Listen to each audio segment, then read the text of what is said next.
But obviously Des Moines has about 32,000 people. We were founded in 1959. Ooh, do you think they're picking it up? Yeah. Oh well, okay. I thought this was interesting, some of the demographic information about the community, of just sort of who is the population here. And so I'll just let you kind of take a look at that. So one of the data points on there was that about 80% of the population leaves the city during the day for work. So we are definitely more of a bedroom, residential heavy community. And so that kind of parlays into this information I want to share with you, that primarily we are a residential community. This is our zoning map, which can sometimes not always tell the most accurate or the best picture, but really what I would encourage you to take away from it is the red and some of that purple around downtown are really business areas. Everything else is primarily residential. So how heavily residential we are really impacts the city's finances and really kind of tells the story about a lot of things going on in the community. As you all know, our primary commercial corridors are Pack Highway and Marine View Drive. Future growth here will be definitely driven by redevelopment and increased density. And then I think what's also important to share is we have a very, very large percentage of tax exempt property in the community, meaning development that does not pay any property taxes. So that's obviously all public things like churches and schools, government-owned buildings like the FAA building, Judson, Wesley, all of those developments are property tax exempt. And again, those really influence the overall city's finances. And then many of you are aware of this, but later this year we will be forming a planning commission, which I think will be a great way for citizens to sort of get involved in a lot of these type of land use issues as they come up. Couple facts here about sort of our public infrastructure, parks and public spaces, our marina. I'm not going to read all of this because you guys know this, but I wanted to make sure you had some good data at your fingertips should you need it. These are our city facilities and locations. These are the areas that the city owns and operates. I'm sure a lot of them you're fully aware of. The Redondo Boardwalk is actually considered a park. And so that is why that's on there as well. Okay. A couple of our major institutions and employers. I'm sure you all are aware we have the Northwest headquarters for the FAA over on 216th. It's a pretty large employer. We have not seen much of an impact of some of the federal things when it comes to employment at that space, meaning like we have not heard that there have been huge reductions in their employment or anything. But I don't know if staff feel differently. I have found though they pretty much fly under the radar, like I guess pun intended. They do not, I've reached out to them numerous times wanting to meet, have not received any response. So they kind of stick to themselves. They're not really active in the community. We also have Riot Games, which is right near in that area as well. That's sort of an interesting business here. Obviously wanted to highlight Highline College, and of course Judson Park and Wesley. Of course, these are not indicative of everything in the community, but they're a couple of our major institutions we wanted to highlight. Okay. So this is an area that I think sometimes, because so many communities in this area are a little different, like they're strong mayor forms of government, this form of government can sometimes not be really intuitive to people. So the city runs under a council manager form of government, and so this sort of shows you how it works. So obviously voters elect the city council. Of the city council in January, who's sitting up there will choose amongst themselves who will serve as the mayor, and then really the council hires, fires, reviews the city manager, and then the city manager is responsible for all of the city staff. It is pretty similar to sort of the city council acting like a board of directors and the city manager acting kind of like a CEO is the structure that we have. This is the council's mission, vision, and values that the council worked on in November and then adopted in January. This is some preliminary work that the council did that we will then be using as sort of a jumping off point for the strategic planning process, which should be beginning later this year, and I'll talk a little bit more about that in a moment. These are a couple things we just wanted to make you aware of. We do follow the Open Meetings Act, Public Records Act, which means all emails and correspondence to city staff and to city council members is public. And then on open meetings, both our kind of regular council meetings and study sessions as well as executive sessions, those all must be noticed like any other meeting. They don't ever happen impromptu. There is a notice requirement. We're happy to answer any questions about those if you guys have any later. This is a little bit about the role of the city council. I'll let you all take a look at this, but really at broad brush, the role of the city council is really to set the policy direction, and then it's staff's job to execute upon it. So there's a lot of goal setting, high level objectives, really what is the vision of the community that the council wants to create is really the space where the council primarily operates. You are responsible for adopting the budget. Staff will prepare the budget and then take feedback from the council, but really the preparation of it and implementation lives with staff. Obviously lots of community engagement. You all are familiar with the role of council with that. And then of course supervising city manager. And then the other thing I'd say as a staff person, not as somebody who has sat in your shoes, is that really sometimes I think when people are looking at council, they don't always fully appreciate how much of it is being a team. You're kind of only as effective as you can get 3 other people to agree with you on something. And so it really is a collective body that works best when you're kind of marching as a whole. So just something to kind of keep in mind. This is a little bit about how the city council conducts its business. You all are pretty familiar with these. Study sessions, which are the first Thursday of the month. They are intended to be in-depth policy discussions, information sharing, maybe presentations are made of things that are still sort of in the works. I would say since I've gotten here, we're maybe doing that 50% of the time. The other 50% of the time, they function a lot like a regular council meeting just because of issues that have been going on or time-sensitive matters. But that's really the goal of them. We have regular council meetings on the 2nd and 4th Thursdays of the month at 6 p.m. I think many of you have been in this room. Those are obviously our more kind of formal meetings for voting and things like that. We talked a little about meeting procedures. You are guided by Robert's Rules of Order. I'm definitely not the expert on that. So if you are elected, I encourage you to get a copy of that little book and watch some videos for cheat sheets. It can definitely get a little intimidating when you first start. And then obviously your role beyond meetings. There are different committees and advisory boards that all of the councils sit on that are will be figured out once the new body is sat in January.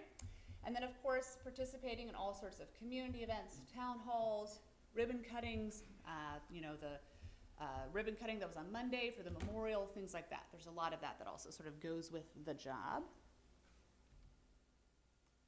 So now I want to talk a little bit about the city as an organization.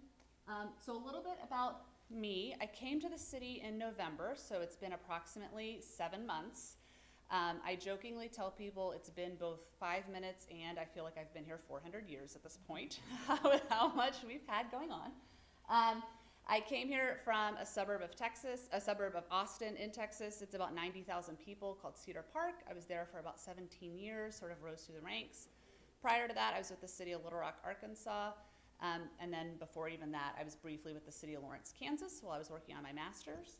I'm involved in all sorts of sort of professional organizations that go with the city management field.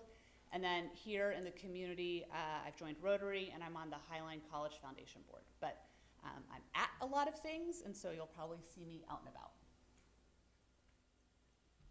Okay. So this is our org chart. We'll talk a little bit about the number of FTEs and staff we have in a second. But before I have sort of the key staff introduce themselves, I want to explain kind of the dotted line. So the city also has a municipal court that happens in this room, and we're usually fighting out with them on getting space like they just left a few minutes ago. The city council appoints the judge, and really, she runs independently, and the city manager really does not have any influence over the decisions she makes. So I'll get emails from people upset about a certain ruling or decision, and that is an area, I don't wade into. I am responsible though for her staff and her budget like any other department. So that's why we use the dashed line on that.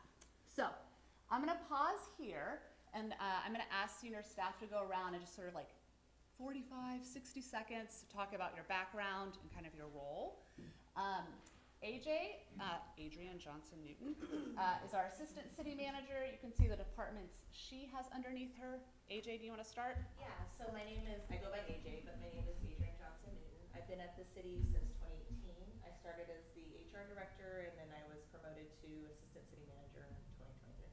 I've been in public service forever, so about 22 years. I started in finance and decided that I wasn't cool enough for finance, so I moved over into human resources.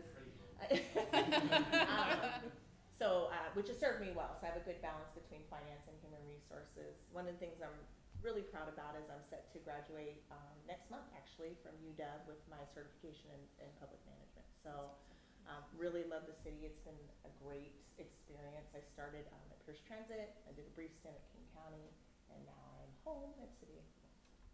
Can you talk real quickly about the areas you oversee? So under me is finance. There is a dotted line from me and the finance director to the city manager. I have obviously human resources. I have very recently, if you're familiar with our parks, rec, and senior services, we've just recently changed the name to community enrichment services. So we're undergoing sort of rebrand and refresh of that area. And then we just hired a grants management analyst. So we're going to be looking at centralizing our grants. And then I have IT, information technology. All right, Bonnie, you're up next. Do you want to talk about your background and role? Sure, I'm Bonnie Wilkins. I'm the Director of Administrative Services. I'm born and raised in Des Moines, lived here my whole entire life, living in the house I grew up in. Go Rams. I have been at the city since 1998, so 1,000 years ago. I started in doing payroll and then went over a couple of years later to Park and Recreation, where I worked my way up to office manager, and then the city clerk job came open, and I thought, well, maybe now's the time to change something and do something fun and different, and I did, and I loved every minute of it. Still kind of my passion, but from there I kind of, I think with longevity you get a lot of knowledge of what's going on. I think just kind of naturally moved up to my current role today. I have the city clerk under me in communications, and I support everybody. I have some knowledge, and I think they like to hear it sometimes. And I'm bossy, and she all that good doesn't stuff. have a box, but it's there called special projects. Yeah. Which is really kind of Bonnie's bailiwick. We call it Mike, do you want to talk about your background, then the three kind of sections under your department? All right, I'm Mike Slevin. I'm a public works director for Des Moines. Prior to this, I graduated from WSU. I got my engineering degree there in '95. I went right into working with the city of Tacoma. I did 29 years. I retired from the city of Tacoma. Started as associate engineer, worked my way up to public works director, and then utilities, environmental services utilities manager. And after 29 years, I retired from there, and I came here. Heard great things about this place. I'm also a military officer, 28 years, retired in 2012. I did 8 years active enlisted and 20 years in the Guard. Deployed several times to Afghanistan, Iraq, and Desert Storm. Public Works Department is got 38 people. We have an engineering section that really manages our utilities, our utility side, and then also our roads and transportation side. Those are the two major areas we work on. Then we have operation and maintenance group. That's where the majority of our staff is, and they work under Adam. And those are the people you see every day out working. They're here. They're available. We have standby teams. We can be here 24/7 to support police if there's an accident or a light out or anything like that, or if there's a weather event, snow, king tides, whatever it may be. And then we have our capital project section, small section, that works on specialty projects like playground park replacements. Right now we have solar panels going on the senior center, things like that. So that's the majority of what we do. Great. All right, Jeff, do you want to talk about your role and your divisions? Sure. Even though you are a square on there. I didn't mean to skip you over. Yeah, well, finance is first, bunch of squares. So yeah, I'm Jeff Friend. I'm the finance director. I've been working in government finance for about 21 years. I worked for Muckleshoot Indian Tribe. I went from there to King County Housing Authority for about 10 years. Left there in 2018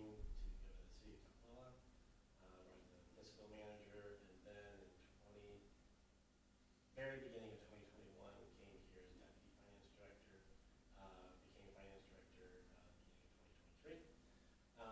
I'm a licensed CPA. I got my license in 2007. And our staff, we have 6 people. We are primarily responsible for annual financial statements, doing the budget. We have one of the 6 people does payroll. They do accounts payable, accounts receivable. We collect business license fees, B&O taxes, and then keep track of fixed assets and grants and a variety of things. So it's a lot of work for 6 people, but we tend to kind of keep up. So. Yeah, they do. All right, Chief Bo? My name's Ted Bo, Chief of Police. Unlike Mike, I'm at the University of Washington, so there is no competition between the two of us every November. I got my master's there, I know which school is better. Oh my gosh.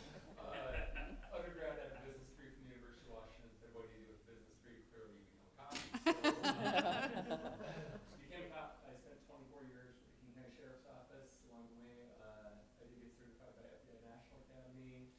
Went back, got a master's degree from the Naval Postgraduate School in Homeland Security.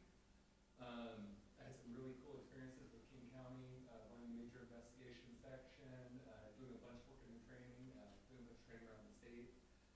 And then got the opportunity to be chief of Burien. Spent 6 years as chief of Burien. Retired from the sheriff's office in August last year, and started here 3 days later for my second career. So super cool opportunity. Came up to be here, and really blessed to be here. On my department, there's 2 divisions. One is patrol. That is all of the uniformed police officers' side of the house. When you call 911, everyone shows up. The other half is everything else it takes to make a police department function. That includes mental health co-responder, animal control response and managing the contract, alarm managing that contract, 24/7 records, front office staff. We manage several grants on our side to keep things functioning. Really, it is literally other duties as assigned for everything on that side. And that includes working a lot of times across the departments. It's one of the things I find really cool in the city is all of the departments work super well together, which is not my experience in other communities where it tends to be a little bit of not working so well together. This is a place where we figure it out. We're all in staff and we figure out how to get stuff done by working across departments really well. So assistant chiefs you'll see around quite a bit are Corey Stanton and Kevin Penny. Kevin Penny is 26, 27 years, all with this agency. Corey Stanton's the former media relations officer and contract manager at the King County Sheriff's Office. So you have inside and outside perspective in the assistant chiefs as well. Great. We have 51 total, 35 commissioned and 16 non-commissioned deputies. I don't want to skip Marina. Scott Wilkins, our harbor master, isn't here right now. Bonnie can talk a little bit about him, but I'll cover the marina. I'll give it a try. We do have kind of the only publicly accessible marina between Tacoma and Seattle, as you know, about 850 slips. Scott's been with the city Since 1996. so whatever that math would be, 29 years. They have a staff of, I want to say like 10 or 11 people. Yeah, maybe 12. They also work 7 days a week. So a few of the departments are really present 7 days a week, like police. The marina is as well. And so he's got a couple big capital projects going on right now, primarily the replacement of the LM&N docks, which we'll talk about in a second. All right, Rebecca, you want to talk about community development? Yeah. Hi, I'm Rebecca Deming. I'm the Community Development Director. I've got 1 month seniority. Tons of seniority over me. Hi, Catherine. I came from, I previously worked at the City of North Bend. I have about 20 years in community development. I've got a bachelor in urban planning and a master's in public administration. I've got, I think, 12 full-time staff in my department. We do building and planning, so we do both, most projects go through both departments for permits. You're also our SEPA official. Yes, SEPA official. Yep. Well, that's part of the planning department. So we've got lots of projects dealing with SEPA and everything that goes through. I think we were just looking at a report. We get about over 2,000 permits that go through the building department each year. So, yeah. Great. All right. Last but not least, our former interim city manager. Thank you. George. I'm the city attorney. I've been with the city for 17 years. Licensed to practice law, obviously, here in Washington and in California in the Western District. Our department, we have 5 employees. And what we do is we have a civil side and we have a criminal side. So on the civil side, we represent the city council as a whole, and we do all the legal work for the city. We assist every department with contracts, really kind of process. We write ordinances and resolutions and review all the council packets. We also do a lot of risk management, so we work with every department on how can we make sure that the city isn't sued, and if we are sued, how can we make sure that we can prevent that.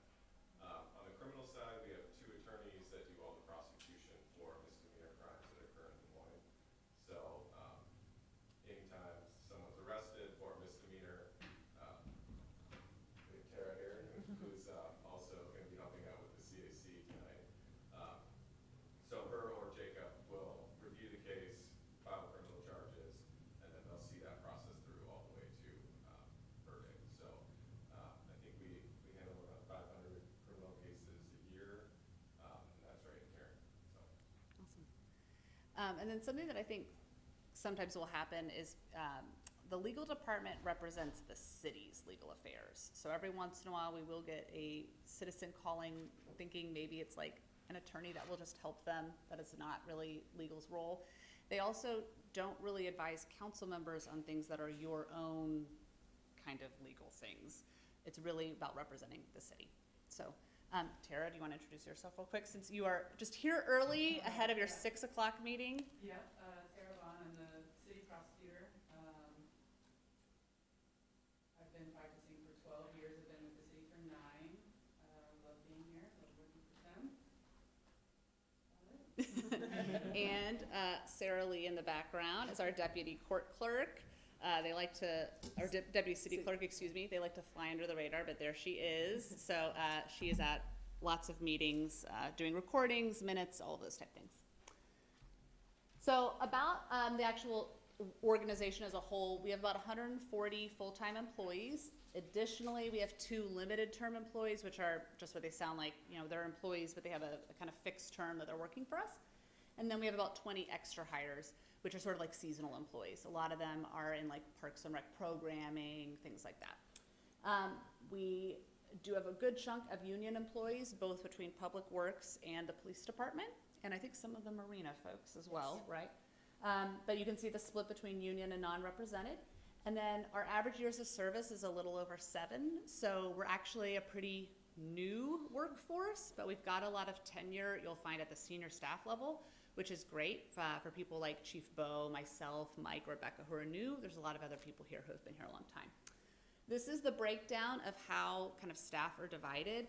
I always get sort of like, oh, I don't like how you show administrative services, because it sounds like it's the city manager's office. It is not. There's 2 people in the city manager's office, but that includes things like finance, city clerk, communications, a lot of those type of things. So that's what's included in administrative.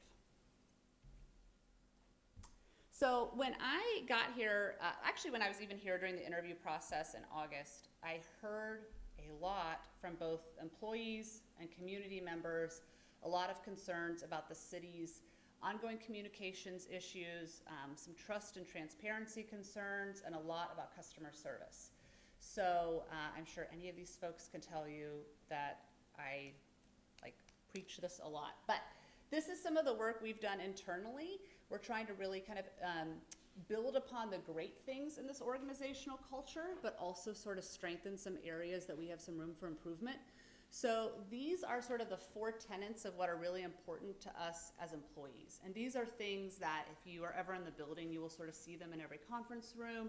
We are trying to really weave them into the kind of employee experience here. But really the 4 areas are customer service, first and foremost, and I'll talk a little bit about what we're doing on that front in a second. Better communication, so more timely, clearer, easier to access employees and city staff to get information and answers. A lot of work obviously on our fiscal situation, so really taking ownership for your role as an employee and whatever budget or revenue source you may or may not interact with. And then finally, it's important to us to make sure that employees like working here. We are extremely lean. I have worked at other organizations before that were lean. This is like leaner. We do not have enough people in any single department.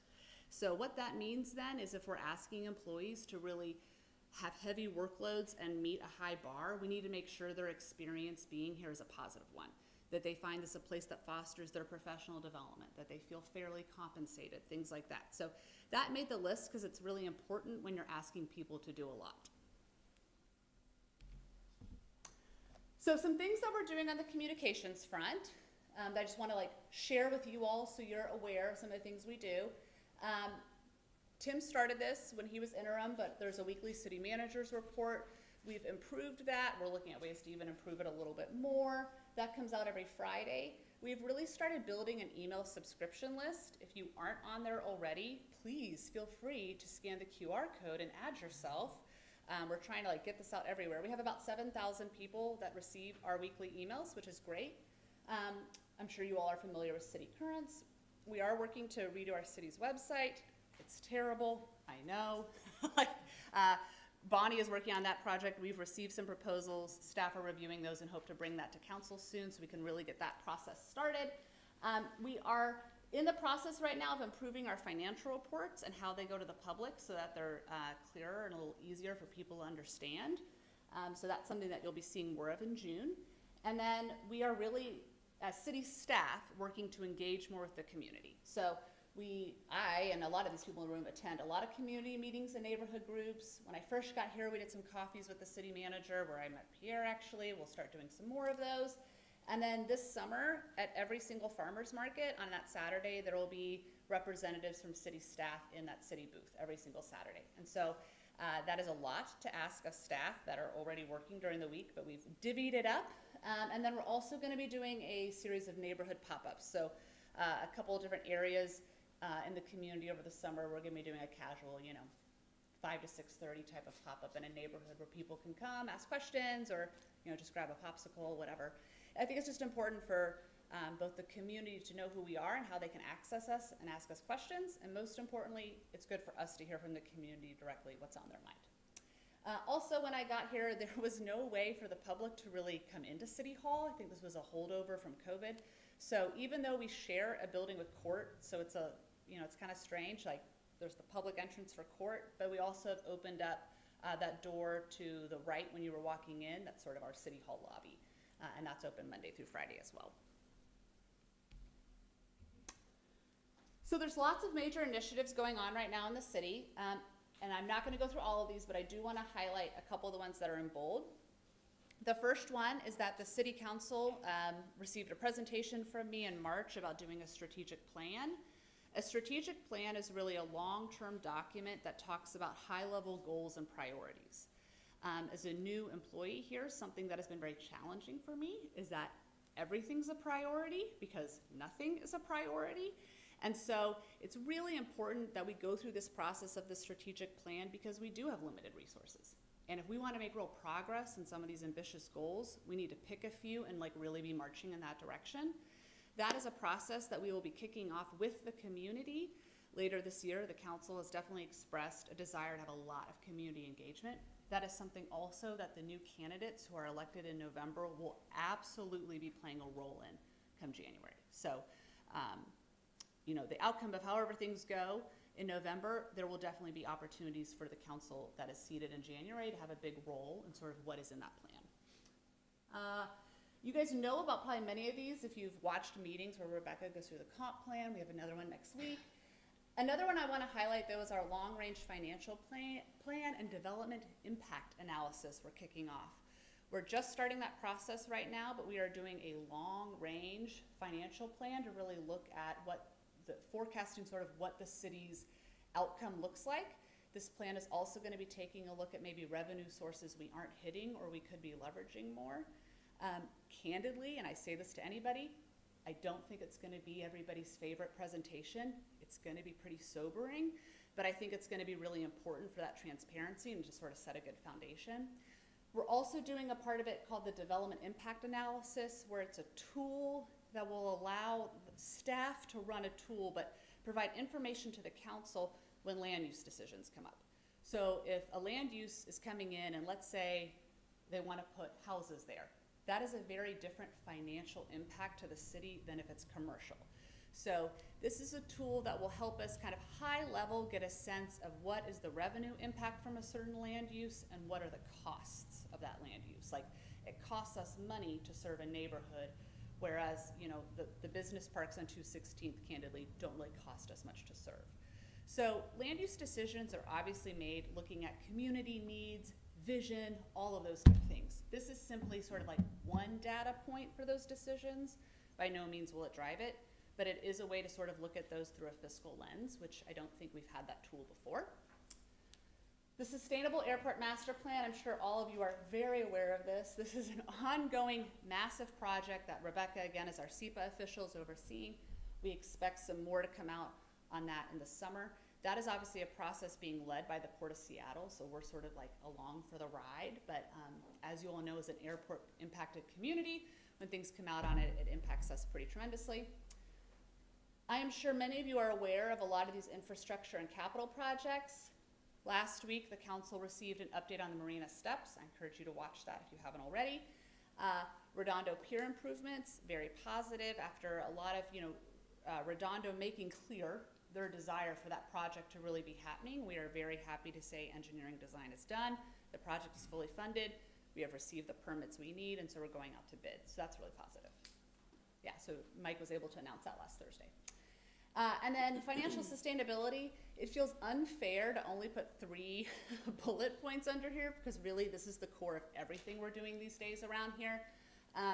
But again, I could go on and on and on about the number of cost-cutting and revenue-generating meetings and initiatives and ideas and programs and plans we are putting into effect right now on that. So please know that is a ongoing daily effort and things that this group of people talk about like every week. So a little bit about our finances. As you all know, I'm sure many of you have gotten copies of our budget. It is on the website. Our fiscal year is January 1 through December 31. We do biennial budgeting, which means the budget that the council approved last December is for 2025 and 2026. So the council that is seated in January will primarily be hearing reports and updates on what's going on with the budget, but really that budget creation process won't really kick in until midway through the year, really, when we start talking about 27, 28. These are some of the key functions of the budget. I would say, if people ask me, what do I get out of the budget should tell you what's important to the city. If you really look at that document, where the city is putting limited resources, tell you what the priorities are. This is your role in the budget. So again, you make sure that how we're spending resources reflects those citywide goals and priorities. It's one more reason why that strategic plan is going to be really important. You do review and amend the budget, like staff brings you things for consideration. We do have public hearings. We are looking at ways to improve our engagement with the public in the budget process. I know staff did a town hall last October, right before I got here. I think we're looking at sort of building upon that, especially when we talk about 27 and 28. And then of course you adopt the final budget, and then of course you will monitor implementation.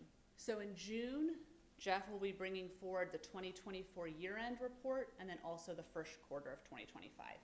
And then after that, we'll pick up the pace a little more, so it's not, it won't lag quite as much.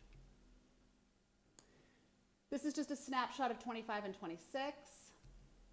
I want to talk about the general fund because there's a lot of funds, but really the bulk of our focus is really on the general fund because that's the one that is just the most challenging to really stretch every dollar and penny.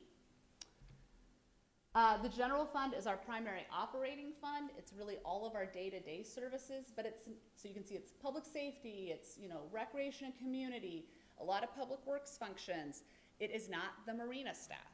It is not kind of surface water management staff. Like there's certain areas that sort of live in different funds. Our major revenue sources are property tax and sales tax. I'm gonna highlight those in a minute, just how tight those really are that come into the city.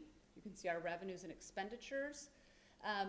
It's definitely a question to look at of sort of how balanced are we? We also really try to have a fund balance, which we talked a lot about to the council. I'd really like to see our fund balance grow. We are meeting our policy, we are in compliance, but it is, much lower than what I think it should be. So that's something I'd like to see us raise, but also right now we're simply trying to sort of function, which is very tight. So something that I think a lot of people maybe don't fully appreciate is how little of your property taxes go to the city. So this is sort of a average tax bill, but you can see all these different entities. About 8.3% of your property tax comes to the city. I am obviously very biased and partial, but the fact that the fire district, which is one department and one service, gets a larger percentage of your property tax than the city, which provides you all of these services, is pretty staggering, and also really goes to show how frustrating it is. Because I see that residents feel like, oh my God, I pay so much in taxes, yet the city's always telling me they don't have any money. And really, we're getting a very small sliver of what comes in. So, for example, if your home was worth $730,000, which if you remember from a few slides ago, our median home value is like $684 or something, only $623 come to the city. That is extremely tough to run a community with this many services on that. And I'm sure, as you all are aware, the legislature put some real caps on obviously how much that can go up every year, which as a taxpayer I totally get. As a city manager, very hard to run a city on that.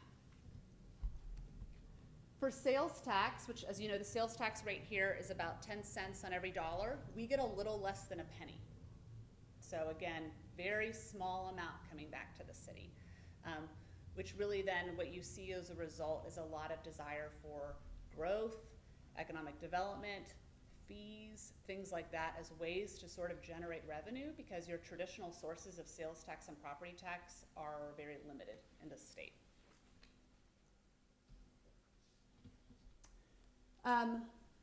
This really shows sort of the past few years. If we showed you the future projections, the lines don't look great, but this is sort of a really high-level snapshot showing you revenue and expenditures. With inflation, demands for service, and sort of a lot of varying factors, it is very, very challenging for our revenues to keep up, even if we keep expenditures the exact same, but simply going up, to pay people for cost of living and things like that. It's challenging. So revenue generation is really a key focus we have to have in order to really sustain ourselves as a community. We also have a lot of special revenue funds. These are really funds that are more earmarked for, like, it's a certain type of revenue that can be used for a certain type of thing. I'm not going to go through all of these right now, but if you go through a budget document and you're like, what are all these funds? They're kind of like special funds that can be only used for certain things. We also have several enterprise funds, which really means it's a fund that works like a business, meaning that the money that is brought in for that service should be covering and must cover the cost to operate it. It's very challenging and in many cases illegal to use enterprise funds for general fund expenses. So, surface water management, those fees that come in cover just that operation. Same thing with the marina. This is an area we're really improving. Before I got here, there'd been a ton of improvement done, but there's still sort of room for us to improve. Making those quarterly financial reports, I think, a little easier for lay people to understand. The budget is posted online. We comply with a lot of kind of state best practices. We do go through an audit annually. We actually just went through that and had a really positive audit. So if you want to listen to a super exciting presentation from auditors, you can go back a few meetings. I mean, Jeff and I were really excited about it. But anyway, so there's work to do there, but these are some of the things we already do. Okay, and I'm wrapping up, and then we'll get to your questions. So in this time period where there are candidates and it is active election season, this is sort of common in every city, but definitely what we're going to do here is I would ask that you send all questions to me. You do not go to staff. And even when council is seated, really the role of the city manager is to be that point of contact for the council elected officials and staff. So my email address is up there. I think each of you got an email from me, so my phone number is on there too. Please feel free to reach out to me with your questions. If you have questions, we will be sharing them with all of the candidates. It is also sort of in like City Manager School 101 that you share information equally. So if somebody says, I want to sit down and understand, you know, everything about the history of the Marina Steps project, although that's a really big ask, so maybe narrow it down, we will provide that information to all of you. So just something to keep in mind. And then several of you have already asked to meet with staff. I'm going to ask that those requests go through me, and I will be present in those meetings. Because again, that's just sort of best practices and also lets us make sure that we're sharing all that information with everybody. These are some things that I'm sure all of you are already aware of, but we want to put them on here as good resources for you to check out. So this concludes sort of my presentation. I think we want to give you all an opportunity to ask questions, whether it's actual questions about, you know, campaign signs and rules like that, or if you have questions about city things that are going on, this is a great time for us to sort of share the information with all of you. Yeah. You showed the map of the zoning Yeah. map. Is there a resource somewhere that explains all like 20 different zones? Yeah, the different, yeah. So if you go online and go into community development, you'll find the zoning map. And then on the side of the zoning map are all the different zoning districts. And if you go to the code, so like you can't read it here, but if you were to blow it up. I just didn't know what it meant on the side anymore. Yeah, so where you would find that is in the city code. So if you just even, again, I hate saying it because the website is truly so atrocious, but if you find your way to the code, the search function on the code is pretty good. So you could put in, you know, what is downtown commercial district? And what'll pull up is the city code with kind of what those are. Another good place to look at that, I mean, you could look at the comp plan, but really the actual municipal code is the better place to get a sense of what those zoning districts are. That's like the actual law. Mm-hmm. Okay. Mm-hmm.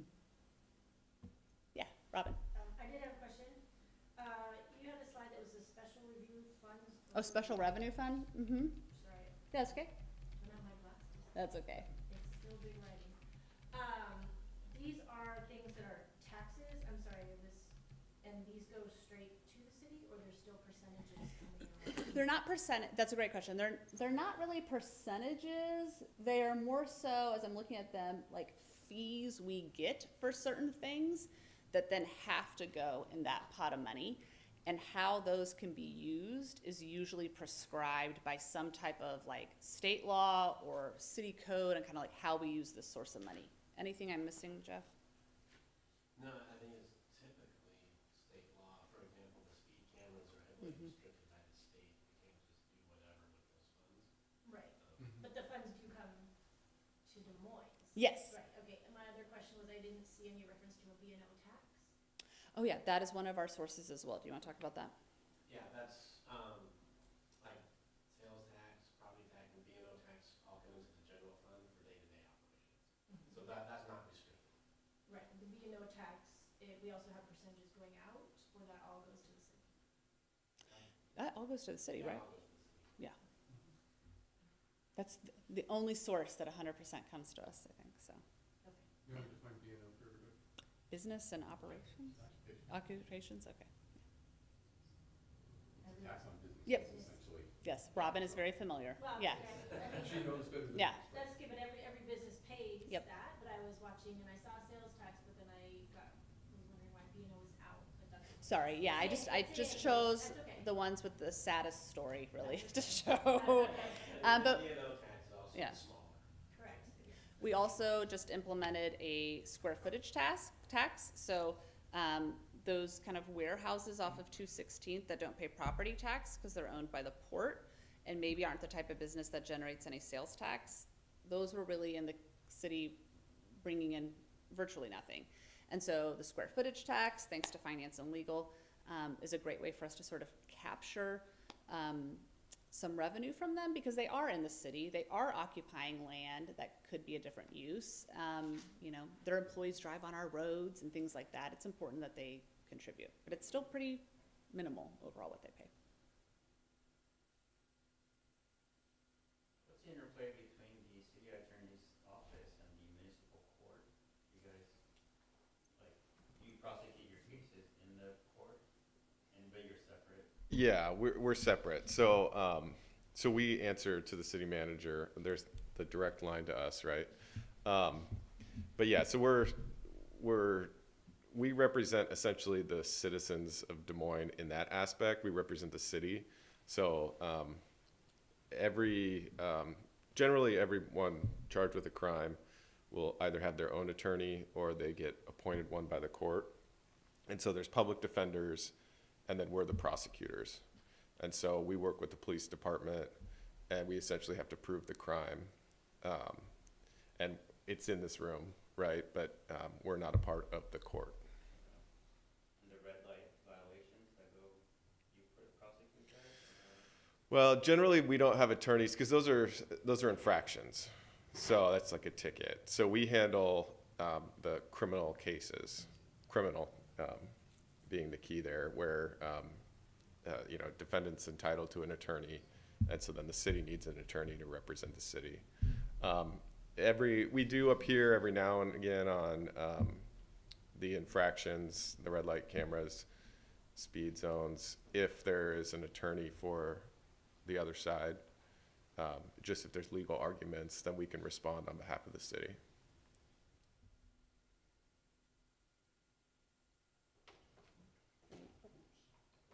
Any other questions? All right.